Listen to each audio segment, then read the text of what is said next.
పెళ్లి పుస్తకం. మీరెవరు?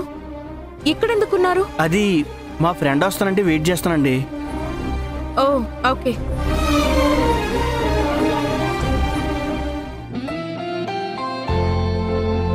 ఛా, నేనేంటి ఇలా బిహేవ్ చేశాను?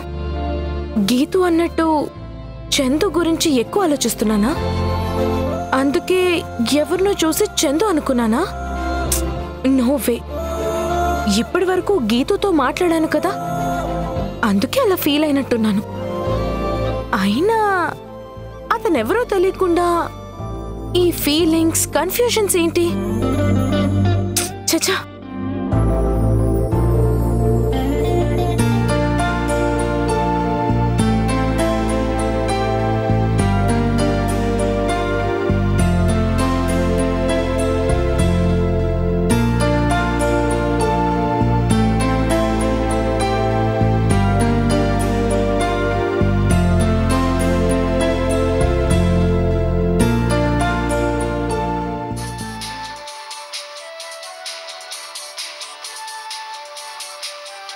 ఎప్పుడు ఫోన్ చేస్తున్నారేంటి? నా మీద డౌట్ వచ్చిందా, లేక నన్ను హాస్పిటల్లో చూసేశారా? మేడం గారు ఇంటి పనుల్లో బిజీగా ఉన్నారేమో, లిఫ్ట్ చేయటం లేదు. అయినా సరే నేను ఆగను. లిఫ్ట్ చేసే వరకు నేను కాల్ చేస్తూనే ఉంటాను.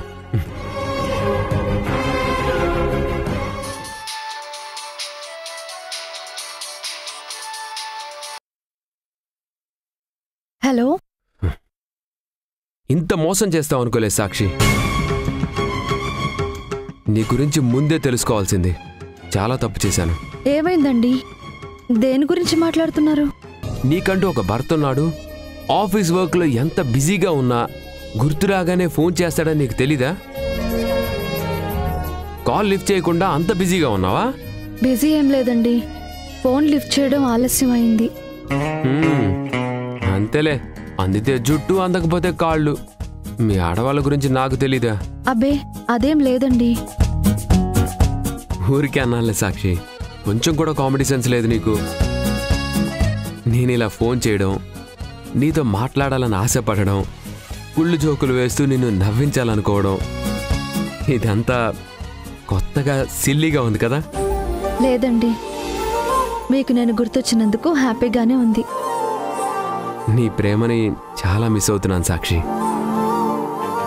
ఈరోజు వర్క్ ఎక్కువగా ఉంది, లేకపోతే ఇద్దరం కలిసి సరదాగా అలా మూవీకి వెళ్ళి లంచ్ చేసి వచ్చేవాళ్ళం.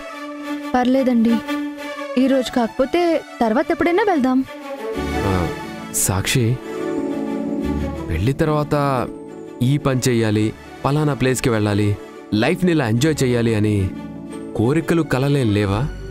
నాకు పెళ్లి మీద ఇంట్రెస్ట్ లేదని మీకు తెలుసు కదండి, అందుకే కలలేం కనలేదు, కోరికల గురించి ఆలోచించలేదు. అయినా కంటికి రెప్పలా చూసుకునే వాళ్ళు నా చుట్టూ ఉన్నప్పుడు వేరే చోటుకెందుకు చెప్పండి? నువ్వు నా లైఫ్లోకి ముందే రావాల్సింది సాక్షి. అభిలాష లాంటి చేదు జ్ఞాపకం లేకుండా పోయేది. ఇప్పుడు దాని గురించి ఎందుకులే, మూడ్ మొత్తం డిస్టర్బ్ అవుతుంది. సరే గాని సాయంత్రం వచ్చేటప్పుడు ఏం తీసుకురాను? హలో సాక్షి, లైన్లో ఉన్నావా? చెప్పండి. నేను కాదు, నువ్వే చెప్పాలి. వచ్చేటప్పుడు ఏం తీసుకురాను? కొత్తగా అడుగుతున్నారేంటి? అంటే కొత్త జంట కదా, అందుకే అన్ని కొత్తగా ఉంటాయి. అయితే మల్లెపూలు తీసుకురండి. పువ్వులతో పాటు స్వీట్స్ కూడా తీసుకొస్తాను. Bye. Bye.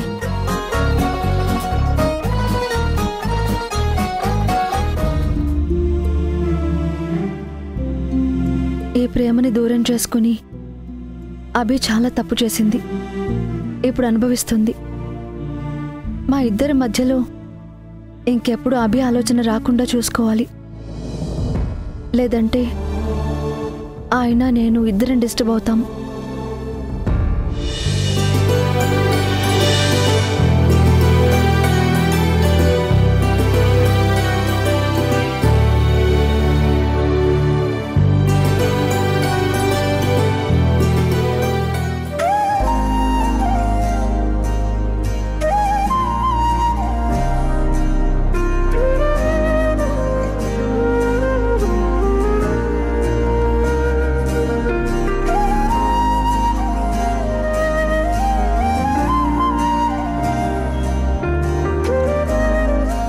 Good morning Siddhu. ఏంటి గుడ్ మార్నింగా? అంతేనా? ఏంట్రా అలా అంటావు? రోజు ఇలానే చెప్తాను కదా. అంటే ఈరోజు స్పెషల్ ఏం లేదా? ఏముంది? ఏం లేదులే.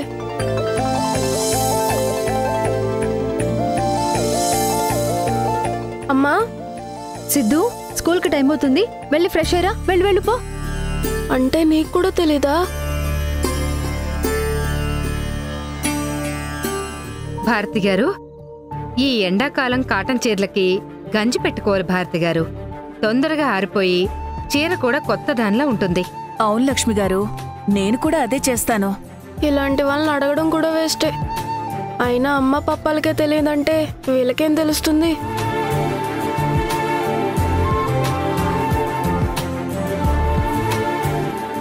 ఏంట్రా కూర్చున్నావు? వెళ్ళి రెడీ అవ్వు. నాతో ఎవరూ మాట్లాడకండి. మీ అందరికీ పనులు చేసుకోవడం తప్ప నా గురించి ఆలోచించే టైమే లేదు. అలా ఎందుకు అనుకుంటున్నావు సిద్ధు? నువ్వు తప్ప మాకు వేరే ఆలోచనే ఉండదు. అబద్ధం చెప్పొద్దమ్మా. నన్ను చూసి పప్ప గుడ్ మార్నింగ్ అంటాడు, నువ్వేమో రెడీ అవ్వమంటావు. అమ్మమ్మలేమో చీర గంజి అంటూ పిచ్చి పిచ్చి టాపిక్లు మాట్లాడుకుంటున్నారు. మీలో ఒక్కరికైనా ఈరోజు స్పెషల్ ఏంటో గుర్తుందా? అమ్మ మన ఇంటికి వచ్చి కొన్ని రోజులైంది, తనకంటే గుర్తులేదనుకో. మరి నీకేమైంది పప్ప? నువ్వెలా మర్చిపోతావు?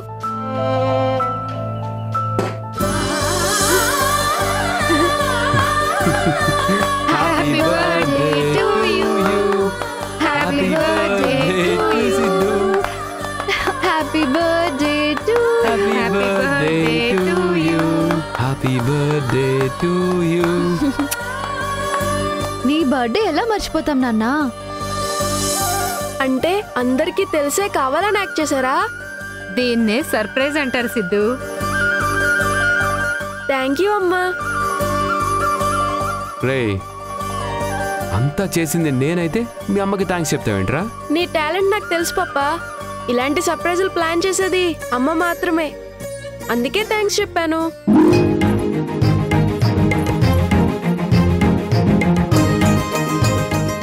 మీరందరూ విష్ చేశారు కానీ టెడ్డీనే కాల్ చేయలేదు. బెస్ట్ ఫ్రెండ్ అంటే ఫస్ట్ విష్ చేయాలి. ఇప్పటి వరకు ఫోనే చేయలేదు నాకు. అంటే సిద్ధు, మీ ఇంట్లో సర్ప్రైజులు ఇచ్చినట్టే టెడ్డీ కూడా స్కూల్లో ఏదైనా సర్ప్రైజ్ ప్లాన్ చేసిందేమో? ఏమో తెలియదు పప్ప. స్కూల్కి వెళ్తేనే కదా తెలుస్తుంది. ఓకే పప్ప, నాకు విష్ చేసిన మీ అందరికీ పెద్ద థ్యాంక్స్. ఎవరైనా మిస్ అయ్యానా? నాకు సిద్ధుని చూడాలని ఉంది. లేదు కదా? ఓకే, నేను వెళ్ళి ఫ్రెష్ అయ్యి వస్తాను. ఈ రోజు నాకు అన్ని స్పెషల్ గా ఉండాలి. సరే సార్.